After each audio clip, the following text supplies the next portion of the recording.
This week's episode of The Clear Out was recorded on the 27th of June 2023 at home in Wicklow, and it is an episode dedicated to a discussion of trust, the conditions of trust, why trust is so important to our sense of wellness and our sense of capability in the world, particularly in our relationships. And the catalyst for this discussion was the Netflix documentary series about Arnold Schwarzenegger. I found myself watching that with my friend Sean, who was on the podcast about a year ago. I forgot to give a shout out to Sean's website, so I'll do it right here. It's travelmandalas.com, where you can see Sean's beautiful illustrations inspired by his travels to various parts of the world. Well worth checking out, and his work can be enjoyed there and it can be purchased there as well.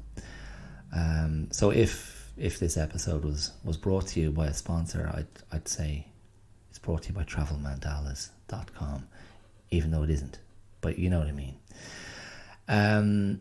You can trust me that that's a good website to visit, and that's good artwork from a good guy. So we watched a documentary series about Arnold Schwarzenegger currently on Netflix, and I found myself going, do I trust this guy? What else could he have done to engage my trust, to invite my trust, to earn my trust? And it got me thinking about trust in general and what I look for.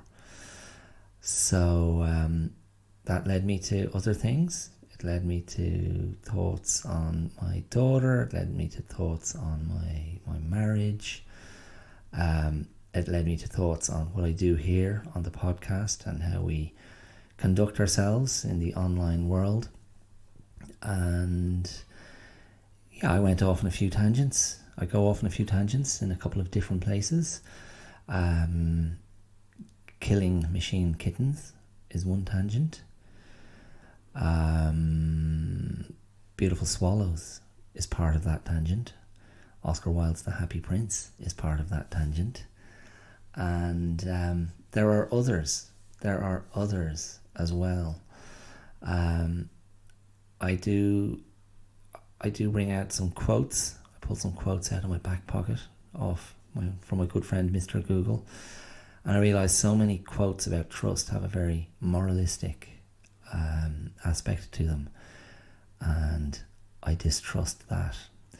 So yeah, lots of things coming up, but all in that area, roughly in that area, and I think you'll enjoy it. So get it into you, and I'll see you around the corner. Okay, nice one. All the best. Cheers. Ooh, not gonna change my mind, leaving the dream behind, keep my emoji inside. Hi, my name is Dara Clear, and you're listening to The Clear Out. You're very welcome. Welcome to another episode of dallying with the examined life. Another episode of this ongoing inquiry into how to manage oneself better, how to live this thing called life without completely losing our minds or our souls. Is that overloading things? Is that applying too much pressure too soon? Will I back up a bit and talk about kittens? Would that make you feel safer? Would that make you feel calmer? I know there's a sleepy kitten sleeping on my bed at the other end of this house. She's very cute. I shouldn't refer to her as a kitten. She must be at least 2 years old now. That's That's Ruby, assistant to the head of marketing, Marlon, who's 21, deaf and has dementia, and followed me, changed her route to follow me about 3 times as I was coming back and forth from bedroom to kitchen, and she kept going, oh, maybe I should go with that guy. I would turn around and then I'd already be on my way back when she'd go, oh, there he is again. And then I'd meet her again on my way back and she'd, oh yeah, I gotta go with this guy. I'm like, oh, you poor cat. Anyway, she doesn't seem stressed. So that's how I feel about my dad and his dementia. He doesn't seem stressed, so I'm not too worried. And just to clarify, lest you think I'm completely callous, early stages of dementia is what afflicts my father, and he's coping very well, thank you very much. So yeah, and unconcerned and not self-harming or anything dramatic or drastic like that. He's highly functional. It's mostly an issue of memory and not having access to memories more than anything else. But otherwise, he's absolutely fine. So there you go. So if this is your first time to listen, you are very welcome indeed. Always happy to have a pair of new ears. Or one ear. You might be a one-eared person. You might be part of a Van Gogh cult, or a Van Gogh cult, or a Van Gogh cult. You might be someone who went, I didn't know who you were talking about until you said Van Gogh. Oh, Van Gogh. And if you're in that cult, you may only have one ear. Or maybe you're just someone who removed an ear. Or maybe there are other reasons. I'm going to stop now before I offend someone who is truly in a position to be offended by a one-eared comment. Anyway, I am grateful for your ear or ears for pressing play on this podcast. And you may have got the general gist from my intro, but yes, here on the Clear Out, I try to delve on a weekly basis into mental health, wellness, positive psychology, personal responsibility, and a fearless look at interiority. I mean, I am the guinea pig. I use myself, and it's not that I'm so fascinating. It's just I'm working with what I've got, and my belief is there are always new things to be learned. There are always new insights to be gained. Not perhaps on a weekly basis, because that would be insane. That would be exhausting. That won't be the first time you've heard me use those words. That would be insane. That would be exhausting.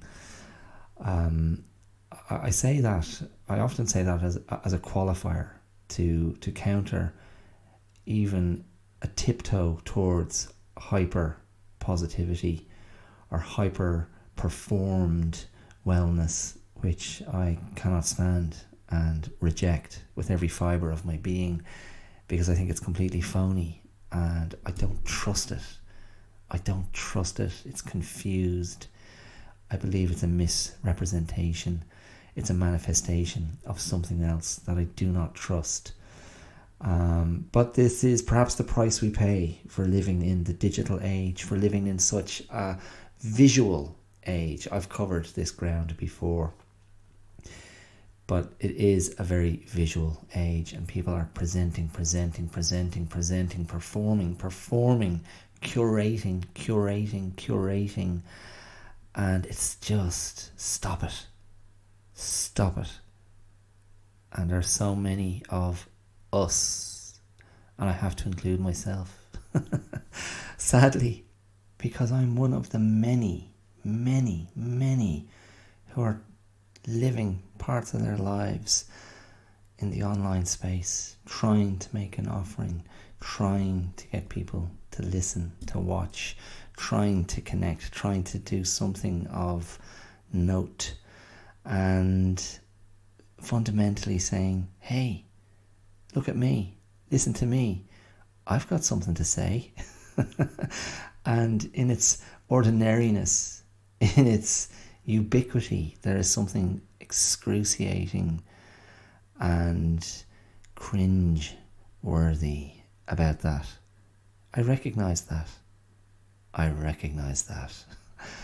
And yet, here I sit, a week on from the last episode, going through the whole charade again.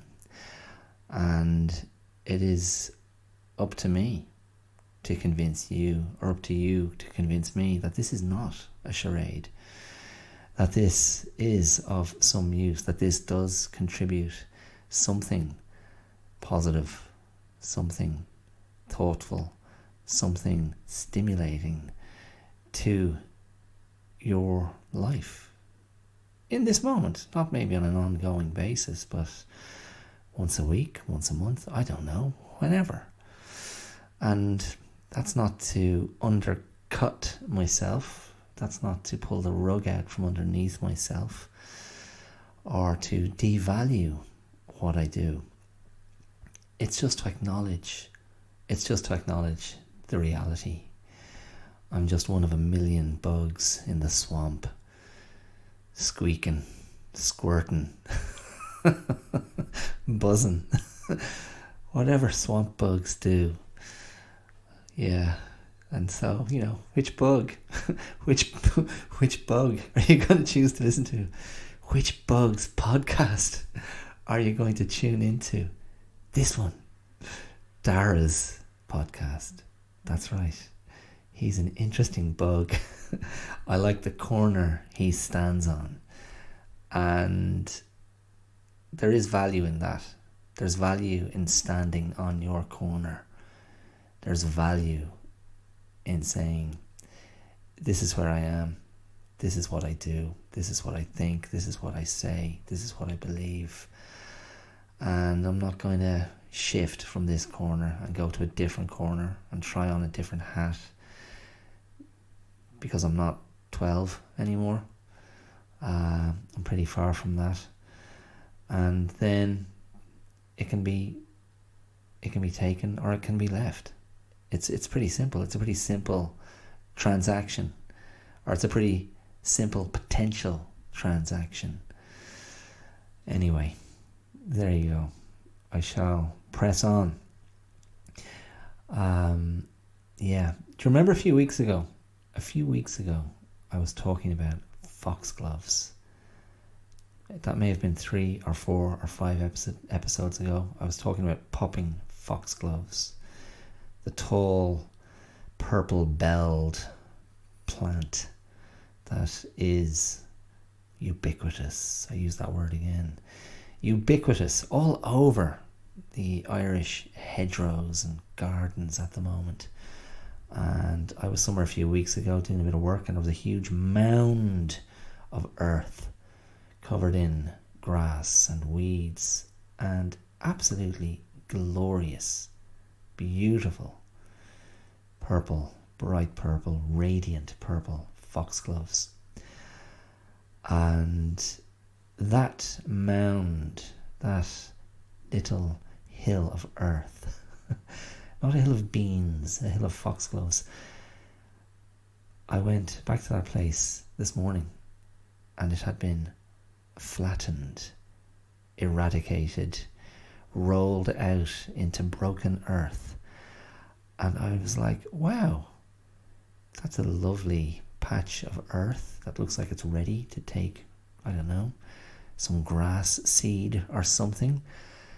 But I also had this feeling of sadness for the foxgloves that were buried underneath that soil, because they really were resplendent on that sunny day that I was taking them in. But I don't know, maybe I'm alone. Maybe there's not a lot of love for the foxglove. Foxglove. Yes, I'll say it again. Foxglove. Oh well, poor old foxgloves. And actually, I did. There was one outside the window here at #blessed where I record, and maybe the season is passing. The foxglove season is passing, because I'm looking out the window and I can only see about 4 or 5 of the foxglove bells, the foxglove flowers, sitting on top of the stem. And other than that, it's bare. Some leaves. Interesting to me. Maybe not interesting to you. I mean, I don't think no one picks them because they're poisonous. That's the thing. I was trying to think of a silly story. Maybe not a silly story. Maybe a fun story about why foxgloves are so called and why they're poisonous. And I had this idea of foxes using those flowers to cover their paws, to disguise their paw prints when they went raiding farms, and other animals thinking that's a great idea. And so all the animal paw prints disappear.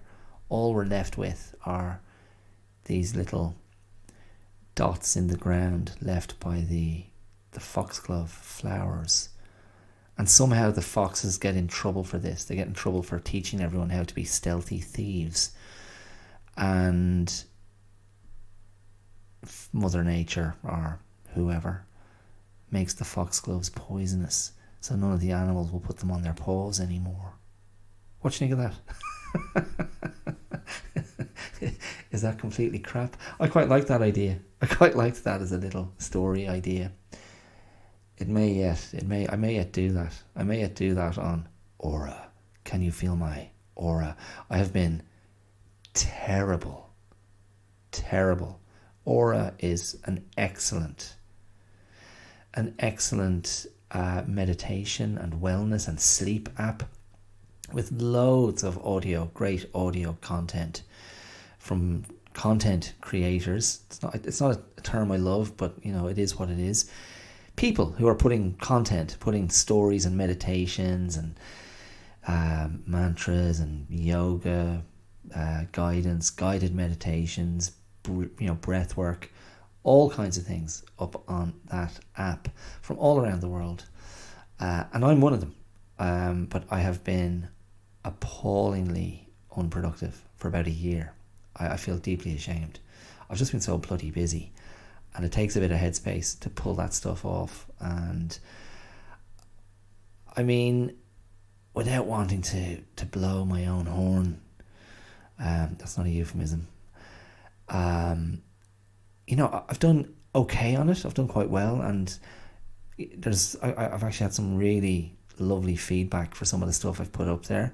Mostly reflections, meditations, and sleep stories.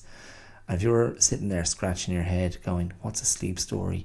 It's just a relaxing story to put on when you're trying to sleep. And as I know from one or two other people in my life, I have the kind of voice that can put you to sleep. It's not a wonderful gift as an actor. As a sometime actor, an occasional actor, a lapsed actor, because you want people to pay attention. But I believe I have a nice tone that people find relaxing, if not a type of narcotic to help them sleep. So yeah, that was a story. I was thinking, I have about 4 or 5 stories sort of sketched out that I need to just finish and record and throw up on Aura. That's AURA, as in, can you feel my aura? Anyway, there you go. That's it. I mean, yeah, it's regardless of whether you seek me out on Aura, it is a very good app, I think, and there's you'll find something for you there. Okay, so let me just follow up that recommendation with a simple question. Do you trust me? Do you trust me? Do you trust my recommendation? And if you do, why? What credit have I built up? I mean, if you're a first-time listener to this, what credit could I have built up? I mean, the podcast is only 17 or 18 minutes old, if even that. Have I built up any credit yet? Is there something in how I put myself across that makes you think, I trust this guy. I trust this speaker. I trust this disembodied voice that's entering my ears and being processed by my brain and landing somewhere in my being. Or you might be a regular listener, in which case there's something there. You trust you're going to have some kind of experience that you enjoy, an experience you're happy to repeat. So I'm interested, that's kind of the topic of today's episode. I'm interested in this idea of trust. And I'll tell you where this came from, but I'm going to have a mouthful of water first. It's really warm. It's very muggy. That we had quite a long spell, by Irish standards. We had about 5 weeks there of really good, warm, sunny, dry weather. That's gone. And we've had a lot of cloudy, rainy weather over the last week or week and a half. And we're still getting nice temperatures, but it makes for mugginess, humidity, and I'm perspiring, if not expiring here. So a quick swig of water, excuse me. Delicious. So, the idea of trust. I'll tell you, I was watching with a friend over the last couple of nights. My friend, Sean Whitehill. How are you, Sean? I know you're going to be listening to this. Because you're a regular listener. Fair play to you. You're a good friend. Sean, if you're interested to know more about Sean, he was on the podcast about a year ago. And he's found himself passing this way again. Sean's Australian. He's a traveller. He's a swimmer. He's a great friend of mine. He's also a very talented artist. And he does beautiful mandalas, hand-drawn, hand-coloured mandalas, inspired by his travels. So he's just been travelling for a year around Turkey and Spain and Central and South America, and he is on his way back to Australia.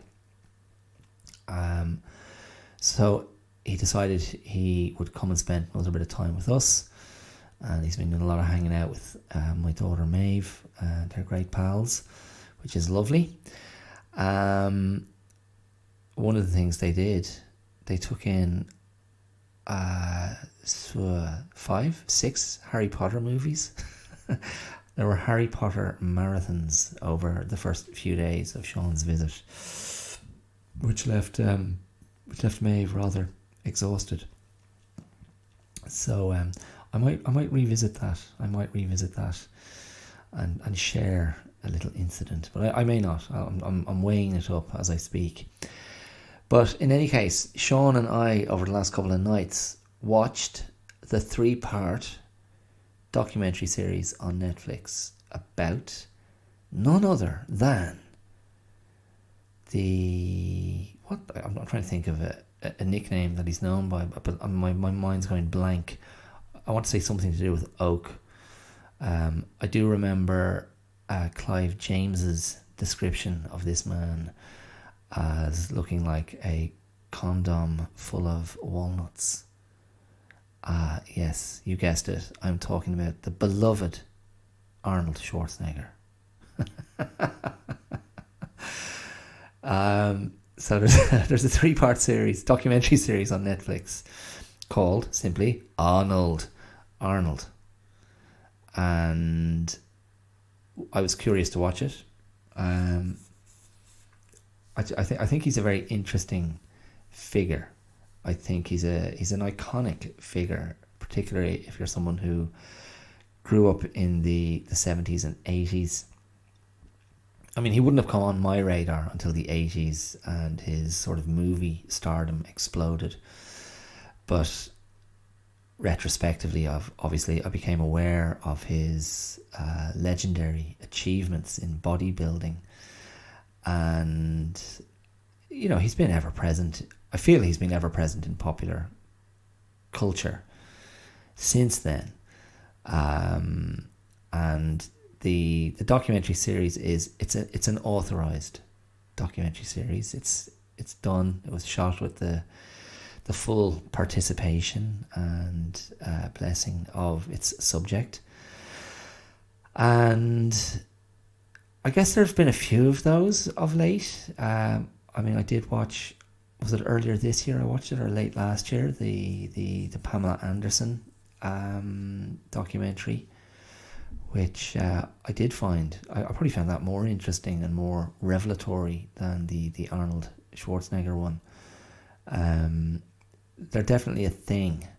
I haven't watched the Jennifer Lopez one, which is meant to be very good. So I'd like to watch that. The Tina Turner one you heard me speak about very recently. I spoke about that at length early last year, when I was sort of looking at some very serious issues around women and violence to women. But this one, the Arnold one, I found myself enjoying the archive footage, but not really finding much in it that made me go, okay, yeah, I've learned a lot about this guy I didn't know. And I was saying to Sean afterwards, I was saying, look, I feel there's nothing we couldn't have found out just by spending an hour on the internet, digging up old articles and finding the archive footage. And there were some, well, maybe some is unfair, but there was certainly one area of his life where there was some controversy around some of his behaviour towards women, accusations of groping and molestation, and they came out around the time he was running for governor of California. And we saw a bit of footage of how he dealt with that stuff then.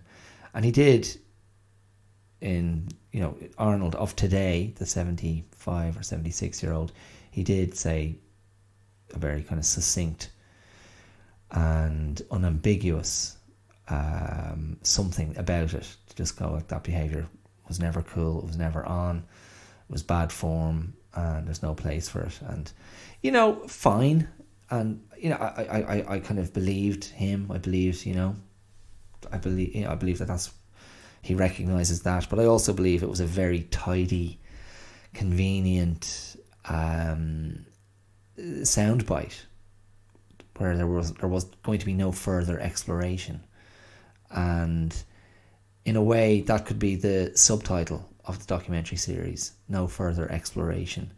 And if you've spent any time on this podcast over the last couple of years, I am borderline obsessed with interiority and doing the work on oneself and exploring one's feelings, one's traumas, one's internal spaces. And I'm not talking about a self-administered prostate exam. Boom, boom. Not that kind of internal space. The emotional space, the emotional domain, the psychological domain. And look, maybe that's, maybe I'm just showing my own interest, in myself, because that's how I understand myself, or that's how I make sense of myself and my own struggles, my own difficulties, my own bouts of depression, my own self-doubt, my own self-loathing, my own trauma, my own failings. That's where I go to explore that stuff and understand that stuff. I go to the emotional domain and the psychological domain, and I try to unpick and unpack. I try to draw connections, and that's kind of my toolbox, and I trust it. Because it's given me results that I find helpful, and it's given me results that I feel I can use as I go forward to help me deal better with those scenarios or those internal the internal kind of conflicts and the external conflicts, because of course one thing bleeds into another. And I'm a great believer in that idea as well, that we're an overflowing canvas at all times, bleeding into someone else's canvas, and their canvas is bleeding into ours, and that's the interaction, and that's the mess of human connection and human interaction. And also it can be the beauty of human connection and human interaction.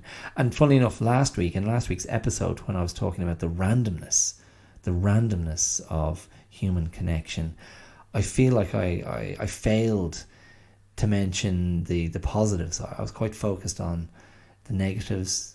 I mean, maybe I presented it more objectively than that, but I feel I didn't mention the extraordinary highs that can be experienced when you meet someone at the perfect moment. And that's, for example, that's always how I think about when my wife and I got together, that it was the perfect moment. And I'm saying this absolutely without romance. I mean, I just want to qualify that. I'm not saying this from a gushy-wushy, syrupy, schmaltzy place. I'm saying it very objectively and recognizing when my wife and I got together, it was the perfect moment. We were both looking for exactly the same thing. We both responded to that thing that each of us wanted. We had both arrived at the same point as individuals. And it just meant that there was this amazing connection and synchronicity that kind of catapulted us into a lifelong commitment, and that hasn't continued. I mean, that's the bare naked truth. Like, that just hasn't continued. Life has made it difficult, and circumstances and life events have made that a very difficult thing to continue to have in our lives, that sense of synchronicity, togetherness, even though we work bloody hard as a couple to keep our shit together, to be good parents to our daughter.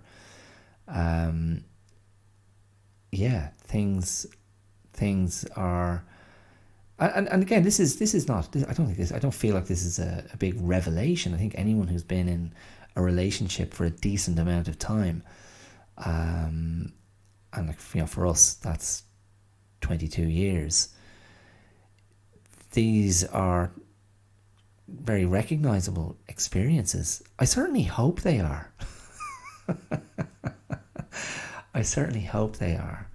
I mean, I believe they are, and that consoles me and makes me, okay, I'm not the only one. I'm not the only spouse. I'm not the only long-term partner who finds it difficult to keep battling for a sense of hope and a sense of love, and keep battling through the tough times and the kind of the falling away and the disenchantment. And I think disenchantment is a good word to use, because of course when you fall in love, it is a charm, it is an enchantment, it is bewitching. And when that spell wears off, I suppose, and I'm making it sound like it's a very kind of either or situation, and I need to kind of rush in quickly to go, there's a depth to a relationship that makes a lot of things survivable. And I do trust in that. And I think one of the challenges for any couple who find themselves walking on different paths, I suppose, at different times in the relationship, or looking across at each other from different paths and going, who the hell are you? What? how did I used to feel that way? Why do I not feel like that now? I'm not putting words in my own mouth. Okay, I'm just giving that as an example, as one perspective. But there's a depth to a relationship. I think something really foundational that you realize, you know that's what you build over a lifetime of being with someone. And there are times when the building goes really smoothly, when things shoot up. I'm thinking of the walls, by the way. When things go really well, and maybe there needs to be an extension. Maybe there needs to be an extra room built on. Maybe there needs, maybe things need repairing. But like you're working on it all the time. I don't know. Is that a good analogy? Does that work? Or is it slower than that? But what I'm trying to say is, and I'm repeating myself, underneath everything, there's a depth of a good relationship that I think makes tough times more survivable. And why am I saying that? Because I'm talking about trust, and I'm talking about what we trust and how we trust. And I was talking about Arnold, and I found myself coming away from that documentary series going, I don't really trust this guy completely. I think he's a very particular, I don't dislike him, but I think he's a very particular iteration of a certain type of masculinity. And it's quite alpha, of course. He's someone who felt he was kind of born to win, to go out and achieve and become the best, and that was a huge driver in his life. And he didn't want to engage with his interiority at all. He just wanted to keep moving, get out there, win, do what it takes to be the best.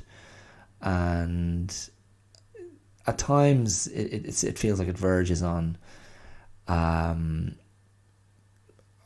don't know if megalomania is fair. That might be doing him a disservice. But enormous self-belief, a great believer in visualizations and visions and setting goals. And you heard me in a recent episode talking about how that's not how I'm wired. I don't get very fired up by goals. I can achieve goals. I have achieved goals, and I have set goals in the past. But I'm more of a slow burn kind of person, where I'll just tip away quietly and have faith in my own resources, my own plan, my own mission. In a way, the podcast is a version of that, where I'm patient and go, no, I trust this process. I trust what I'm doing. I trust it will lead to something. It might lead to complete poverty. It'll lead to something. That's what I believe. And I trust what I'm doing. And even though I have episodes that I've put out that I go, that really wasn't great, was it? That was sloppy. That was, it was incoherent, or it lacked cohesion. I trust you can listen to any of the episodes that I've put out, and you'll get something that you go, that feels real, that feels true, and I stand by that. Now, I'm not making a claim for anything other than that, but I think that's of value in the world we find ourselves in a world where so much comes at us that's so overproduced, over curated, over perfected, over presented, and as I said earlier, is simply phony, untrue, Or else it's just fluff. It's just candy floss. It's just distraction. It's just a nice thing to look at, and that has its own place. And I find myself consuming stuff like that online regularly. But I try not to take in too much of it, because it ends up being like junk food. It's kind of appealing and tasty and delicious in the moment, but then you realize it's really insubstantial and ultimately maybe not that good for me, as demonstrated by that guy Morgan, whatever the hell his name is, the Super Size Me guy. Anyway, Arnold, I felt it was all just too serene. He was able to have a laugh at himself, but it was in the way that maybe sometimes a narcissist can laugh at themselves. In that sort of, I don't know, what am I trying to describe? Is it the mafia chief way? It's not as sinister as that, but it's a bit too self-aware. Look at me laughing at myself, to show that I have foibles, to show I recognise I'm not perfect. It's a bit too knowing, I felt, in Arnold's case. And as I say, I didn't kind of find myself disliking him. And I continue to find him an interesting figure. And that journey, I find the immigrant journey fascinating, and the his sense, which he says in the documentary, that he felt, I was meant to be an American. I was meant to be in America.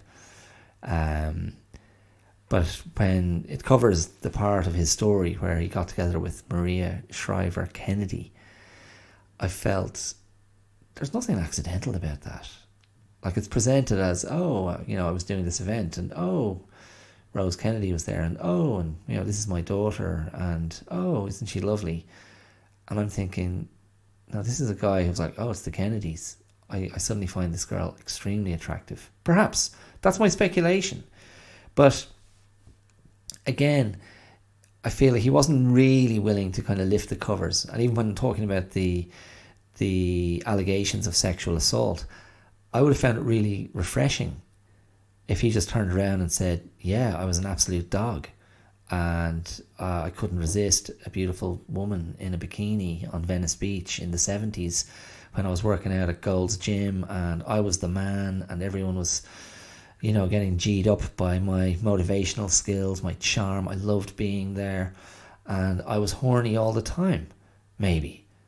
And I didn't always behave very respectfully towards women, because there were a lot of women around who were attracted to me because I was constantly getting around in a pair of skimpy briefs with this incredible physique that I'd worked on, that had won me so many of these bodybuilding titles. And that's something I've struggled to manage, my sex drive, my libido.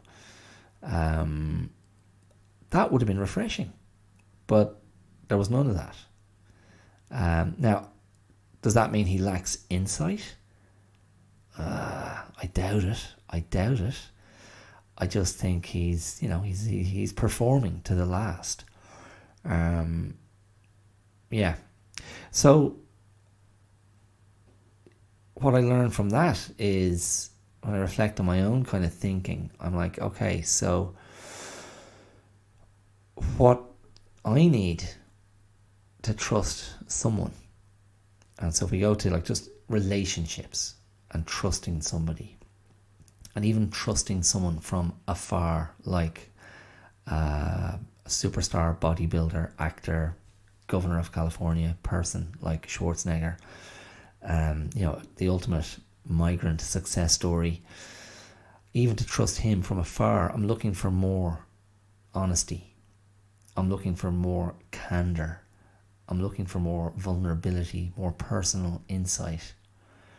And it's not that you can't learn something about a person by what they don't say. Of course you can. And he had very little to say about the way he shut himself off from his family and from his older brother. And I just thought, okay, what we're looking at is the epitome of single-minded, ruthless, personal ambition, and everyone else can fall off the face of the earth because I only care about one thing, my prize, being the best, getting to the top. And as a case study of that type of personality, and because he achieved so much and was so successful and achieved the things he set out to achieve, I think he's interesting. But that's it. I would have, as I say, I would have found it much more interesting and sort of emotionally or kind of psychologically satisfying had he looked under the covers a bit more or showed us some real honesty about himself. So trust. That's why I kind of came into this episode thinking, what is it? Like, what do we look for? How do we understand trust? And as I sometimes do, I just decided to do a quick Google search before I started recording. Trust quotes and sayings, and there's a lot of generic ones out there. You know, trust takes a lifetime to build but can be destroyed in seconds. It's like a piece of paper. It gets crumpled, you can flatten it out, but it's never the same again. And lots of the trust sayings seem to be sort of slightly foreboding or come across as cautionary tales. There's also quotes about, trust is earned, respect is given, loyalty is demonstrated, and you lose one, you lose all three. They're all very, watch out now, be careful now, don't blow it, trust, you won't get it back, it's once given away, hard to get again. And in that regard, they all have a very kind of moralistic vibe about them, which I distrust. But then that's what you get when you look at pithy quotes that usually adorn the waiting rooms of dental or medical practices. Little sound bites, little slogans to stick on a wall with some generic image, two people holding hands or comrades, or my favourite is the kitten jumping over the flowers, running through the field of flowers. I have one of those. I referred to her earlier, Ruby. In fact, there's a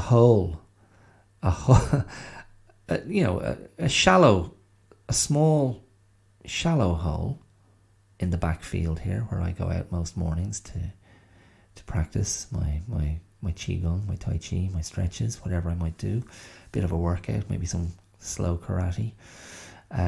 Take Pepper the dog, kick the ball, and sometimes we're joined by Ruby the cat, and she inserts herself into that hole because cats like a little spot where they feel a bit hidden from which to assess their prey. And aren't they marvellous little machines, little killing machines that are so ridiculously cute? Because a white shark is also a killing machine, one of the most ferocious killing machines on planet Earth. And one thing a white shark isn't is cute.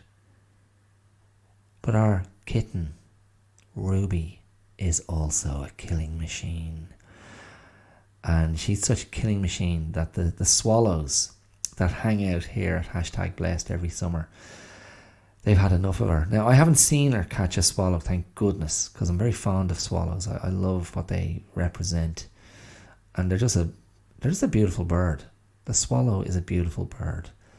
And I always think of Oscar Wilde's The Happy Prince and the heartbreaking ending to that story, with the swallow who has bestowed the Happy Prince's gifts to the impoverished citizens of the city, over which the Happy Prince casts his compassionate eye. But in any case, the swallows are so pissed off with Ruby the kitten stalking them and hanging out in the stables here and in the shed, that they've taken to dive bombing her. So she'll just be sitting in the garden kind of minding her own business, but cats are never truly minding their own business. That's not really how they roll. It's certainly not how Ruby rolls. But I saw her the other day in the garden just sitting there and just getting swooped by swallows. And I thought, well, you know, one part of me was like, fair play. Like, I respect what those swallows are doing. They're saying, kitten, get the hell out of our lives. Stay away, or we're going to dive bomb you. But I was also thinking, you dumb swallows. All that kitten has to do is jump 6 inches at speed, which he is more than capable of, and you're a dead swooping swallow. But that's nature, and I don't interfere. I try not to interfere. And, you know, dozens of dead shrews is testament to that. That's right, shrews. Shrews, the taming of the shrew. There's no taming here, there's just slaughter. The slaughter of the shrews. Yes. And so, if I just wrap up that little kitten anecdote with some connective tissue back to trust, you can trust a kitten or a cat will always be entirely selfish. I mean, I like that. I like that about them, and I applaud it. And I worry about dogs. We've got this gorgeous dog who's just such a sweetheart, such a docile, lovely thing. And, you know, pure puppy still. She's only 9 months old, Pepper. And sometimes I go, my God, dogs are extraordinary, because they take all kinds of abuse from an owner and stay loyal and still trust in the idea that their love and loyalty will overcome their owner's cruelty, which is kind of grotesque when you think of the people who abuse animals, or particularly abuse dogs, because dogs have that nature. I mean, I love cats, and I see myself as a cat person more than a dog person, but cats don't have that nature. Cats are always a millisecond away from giving you the middle finger. Or, I don't know, I imagine cats just sitting over me at night deciding whether to kill me or not. Not, you know, and it's not because I've done anything bad to them, it's just because they can. They're like, will I rip out his gizzard? Will I blind him for fun? Will I stick my paw full of claws? Will I embed it in his beating heart and stop his breath? Oh man, cats. They make me laugh. When I was in acting school, quite a few years ago now, it would have been my first term of acting school, and there was a very nice Scottish guy, and then there was an English guy who seemed to just irritate everyone because he was a bit of a teacher's pet. I went to acting school in England, incidentally. I may or may not have mentioned that 500 times before, but those two guys were doing a duologue, a little conversational scene from a play, and I'm gonna go blank on the name of the play, but there is a movie version of it. It probably was a movie from the 50s or 60s, and it's a scene between Montezuma, I think, was he like an Inca leader, and a conquistador. I think Sun is in the name of the play, and I'm like a soldier standing by while my superior officer has a meeting with the indigenous king, and he had a line.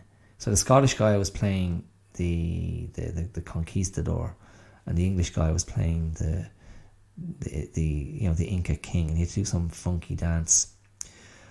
And the Scottish guy's, one of his lines was, and he had to deliver it in this, received pronunciation, which he always struggled with a bit. But his line was, "You make me laugh. You make me laugh." And I just had a flash of that. And I just had to stand in the background and try not to upstage anyone with ridiculous gurning and over-the-top reactions to the scene I was observing. Did I do that? Did I resist? I probably didn't, because you're just trying to act your little socks off.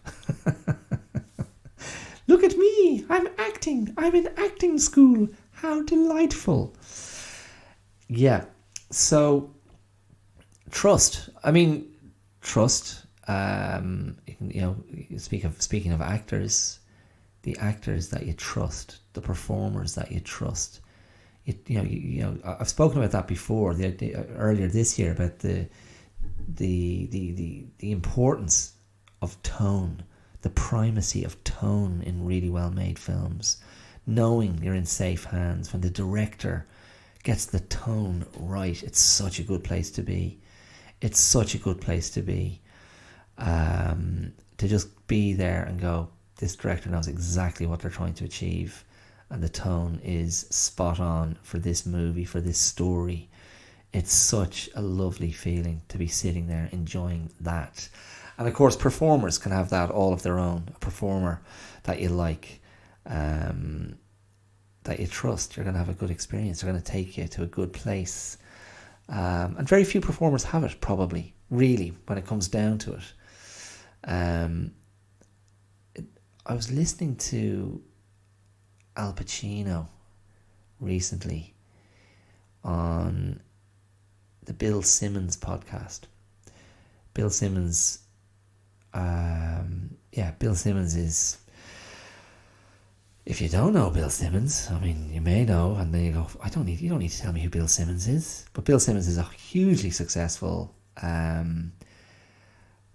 kind of journalist stroke media entrepreneur who came from a sports column for one of the Boston papers to working with ESPN to setting up his own podcast network, The Ringer. And he's one of the guys I listen to on the Rewatchables, the movie podcast I listen to a lot. But he has his own podcast, which is predominantly sports focused and American sports. So lots of, football and basketball particularly, I think. But he also interviews people on that, and interviews actors amongst other people.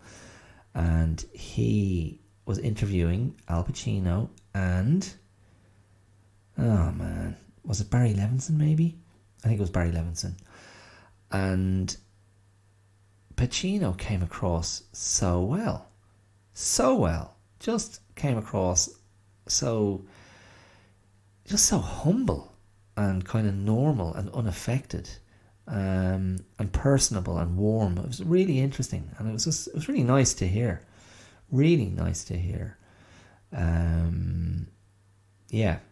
So what does that do for me? It makes me go, it just kind of reignites my interest in Pacino.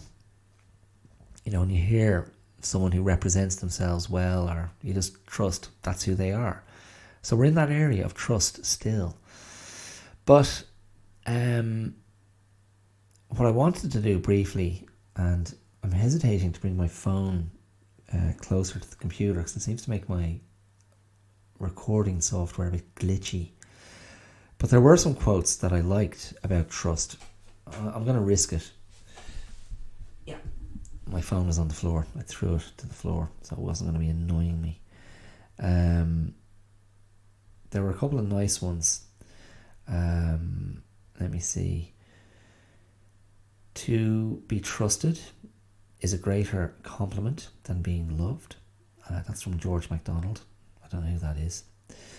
What do you think of that one?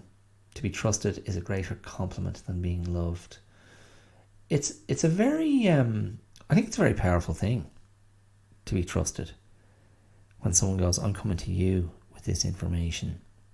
I had a school friend, a neighbour in fact, who wasn't that well suited to school. He wasn't really academically inclined, and he was a big guy and an awkward mover, shall I say. Is that, am I being too subtle here? He was a big lump of a farmer's son, and he used to get quite a bit of stick. He used to get kind of teased pretty mercilessly. But he was a big lad, and he wasn't afraid to kind of stick up for himself. But he wasn't the type of guy who was going to be quick with his wit, or get into some sort of verbal banter. So he was an easy target, and I always thought he was a nice guy. And I remember he took me into his trust one day, and swore me to secrecy. And I'm just going to tell you, this is a this is a happy ending, insofar as it's going to illustrate what I hope it's going to illustrate. So nothing ominous happened here, and it was a very simple thing. There was a girl he liked, and he said that I wasn't allowed to tell anyone. And I knew the instant he said it. Yeah, this was a girl who would have been popular, would have been considered. Oh yeah, she'd be a very desirable girl in the school. And I knew if it came out that he fancied her or was attracted to her, it would have been absolute murder. He would have been slaughtered, with the slagging. He would have just been held up as an absolute laughing stock. But it was such, I could just feel his vulnerability, and I recognised kind of the impossibility of the situation, and the unlikelihood of anything ever happening there between him and the girl. And so I just recognised there was a sort of a real vulnerability and tenderness to just him sharing that with me and then being entrusted with it. And the happy ending is not that he got together with her, he didn't. The happy ending is I never broke that trust, and I'm not breaking it now because you don't know who I'm talking about, and I've never told anyone about that. I've never mentioned that girl's name, but I remember that conversation as clear as day, just walking along the road between our houses. And it is a big thing. And I felt that's, I just felt, it wasn't that I felt, oh, I'm so honoured. I just felt, don't mess with this. Don't mess with this. Don't be a dick. Don't mess with it. I mean, I wasn't tempted, so that was fine. But, yeah, sorry, I was just going to throw that out there. And it's not to, I'm not trying to go, I'm such a legend. I mean, it's a little story from my past, okay? So don't kill me. 3 things you should never break: promises, trust, and someone's heart. No, I don't like that. It's a bit naff. It's a bit naff. Let me see. There was one I liked though. Oh yeah. A relationship with no trust is like a car without gas. You can stay in it, but it won't go anywhere. Quite like that. Yeah, there has to be trust. There was one. I'm going to come back to that one. There's one I really like. Try this one. And again, if I don't tell you who said it, it's because it's not attributed. And of course that makes all of these a little bit less trustworthy anyway. Relationships are about trust. If you have to play detective, then it's time to move on. So, I mean, where does your mind go when you hear that one? Relationships are about trust. If you have to play detective, then it's time to move on. So it suggests something's been covered up. There are secrets, or you feel you're not getting the whole truth. So, I mean, I don't know. Do you have to have complete transparency, complete honesty, complete openness? Is that necessary? Can you have trust when those things aren't present? I mean, if you trust someone, you're going to extend them more room, aren't you? Isn't that healthy?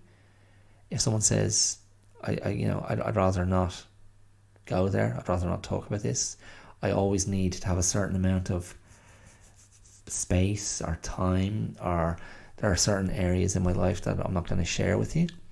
I mean, is that something you can handle? I don't know. I mean, that feels reasonable to me. That feels reasonable to me. I liked this one. This is from Ralph Waldo Emerson. Self-trust is the essence of heroism. Self-trust is the essence of heroism.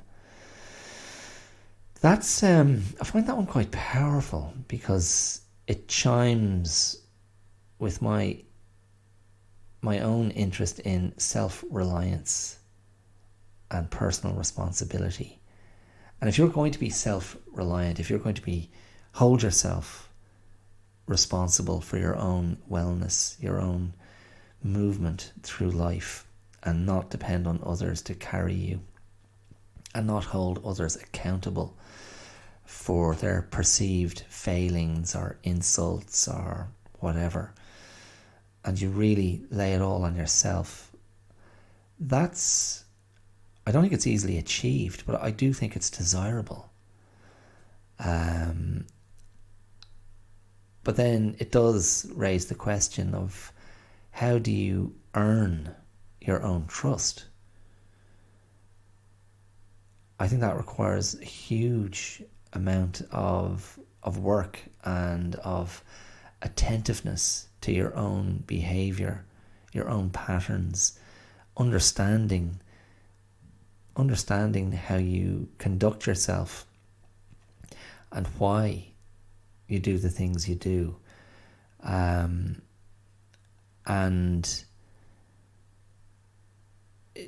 again, I'm hesitating to say that there's a moral aspect to this, because the moralizing or the moralistic vibe, as I said earlier, of some of these quotes, I just find it too much. I think these things are handed down like great wisdoms, which a lot of internet quotes end up being used as, and I just think, when you get into sort of the should advice, you shouldn't be doing that, you should be doing this, like the moralistic laying out of parameters, we veer into intolerance, and we veer into censure and judgment. I just think that way lies pain, that way lies conflict, that way lies hypocrisy. I think worry about yourself, get your own house in order, conduct yourself well, and let other people do their own learning, unless for some reason they feel you're a good person to come to talk to share an experience with, in which case, treat it carefully, and don't take it to an egotistical place. But self-trust, it's a very strong idea. Do you trust yourself? I mean, I've been thinking about this recently, and that's another reason I wanted to look at trust. Because I was thinking about this idea of when you find yourself at odds with people you care for, when you feel you've lost their trust, what do you do? Like, what's the response? Do you examine, you examine yourself and go, shit, I'm wrong, everyone else is right, and I need to, account for myself. I need to, begin the reparations. I need to do the work to mend these relationships. That is a choice. If you feel the judgment is warranted, if you feel the censure is warranted, if you feel you've broken trust. But if you don't, if you feel that's not the case, and it's just an unhappy coincidence that people you care about think you're a dick, what do you do then? Do you trust? No, I think I can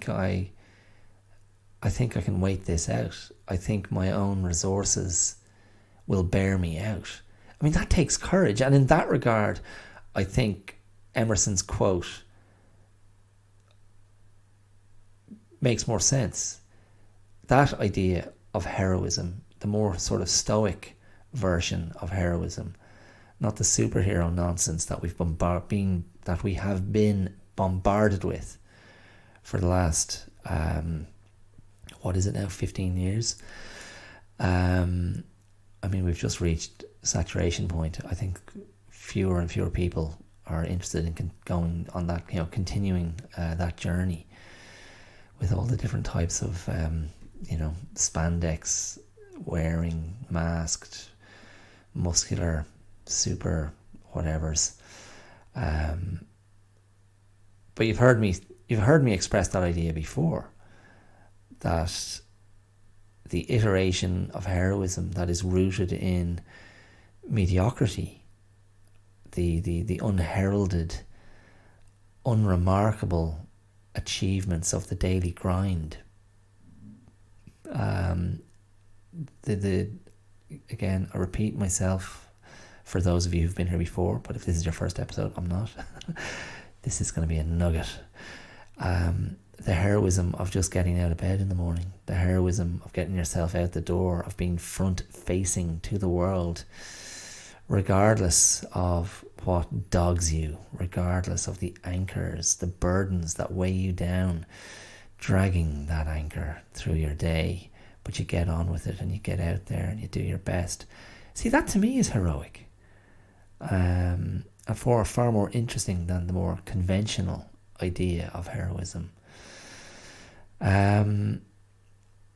Here's one more quote to finish, because I was trying to keep this one short. Consistency is the true foundation of trust. Either keep your promises or do not make them. That's from Roy T. Bennett. Again, like George MacDonald, I've no idea who he is. Consistency is the true foundation of trust. Either keep your promises or do not make them. Again, I find this one quite resonant. I find this quite powerful. And I immediately think of my daughter. I immediately think of how I conduct myself with my daughter. And I may or may not have mentioned this before, but one thing I say to my daughter, if we're out and about and doing stuff, and maybe it's, just stuff that is physically challenging for her, a bit of climbing or negotiating something, or something that's a little bit scary, I always say to her, when you're with me, I'll never let anything bad happen to you. Now, there's a part of my brain that goes, I don't know if that's a promise I can keep. But within the normal bounds of experience, within the kind of the mean human experience, I believe it is something I can keep. So obviously there are going to be, there are always feasible extremes, but I'm not thinking of those. I'm thinking of the everyday stuff. So I think that's a reasonable promise to keep.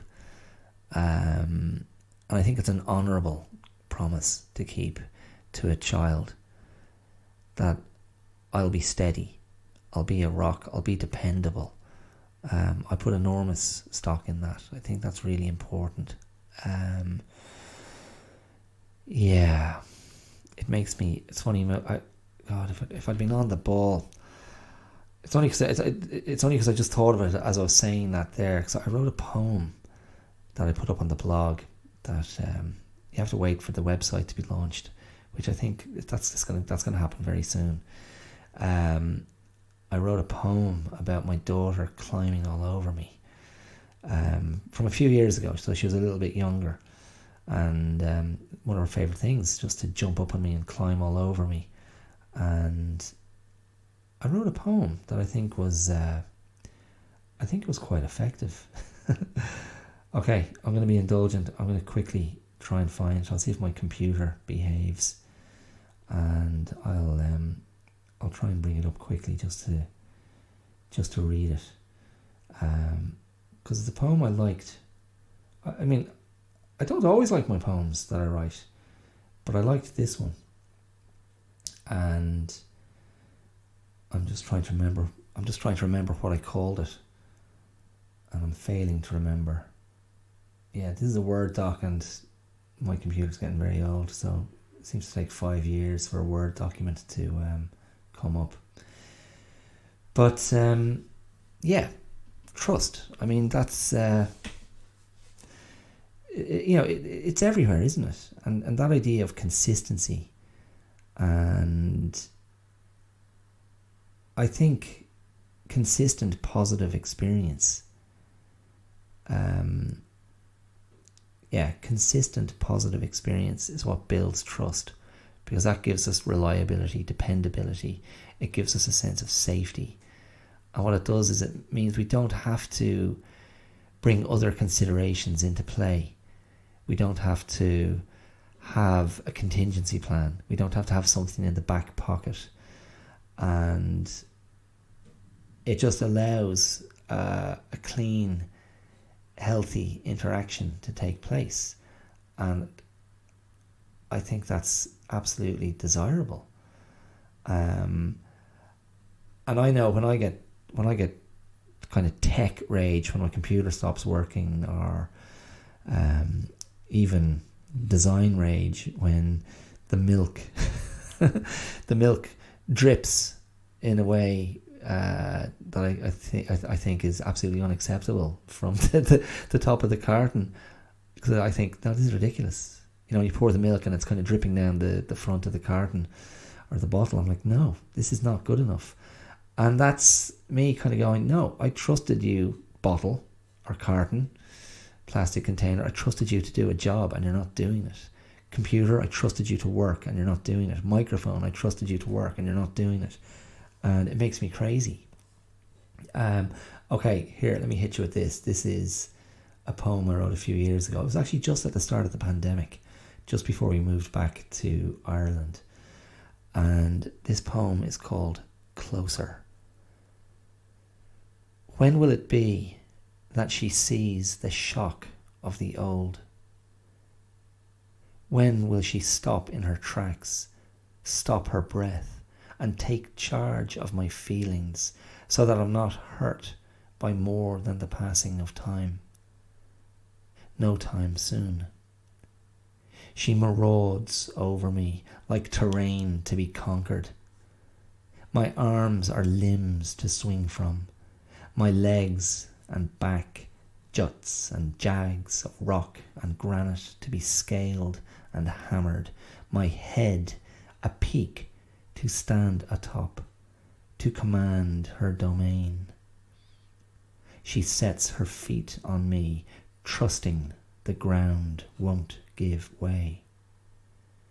There is no discussion or greeting, no approach, no preamble. I am a cliff face up which to scramble, ageless and eternal, forever there. How could I not repay the compliment by standing tall as the sky, like a caveman trying to reach the sun? As I say, I like that one. So, yeah, trust. And I think as a parent, there's nothing greater you can offer your child than the representation of trust. That you're a safe person to be around. That you're someone that they can depend on. That you are good soil out of which they can grow. Yeah. And yeah, ultimately I think that's what we look for in anything that we trust, that it's something richer will come from this, or something here will allow me to build my moment on. Something here will allow me to get a good foothold. So even if it's just something mundane, I mean that's trusting in the routine. That's the Zen part. But coming back to trusting oneself, trusting one's breath, trusting one's ability to gain control, trusting one's ability to have agency, trusting one's ability to not lose your shit. That's a good one. Try and keep it together. And trust yourself. Trust yourself to fall. Trust yourself to fail. Trust yourself to explode.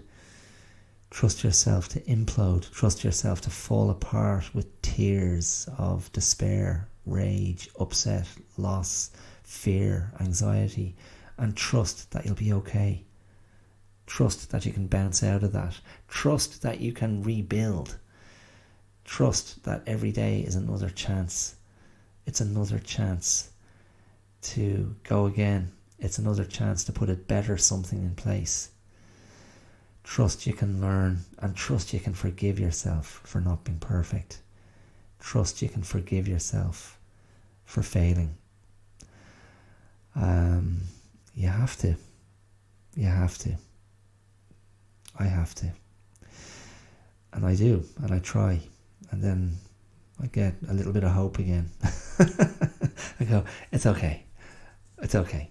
I can continue. I can continue. Okay, but I'm not going to continue now. I'm going to conclude.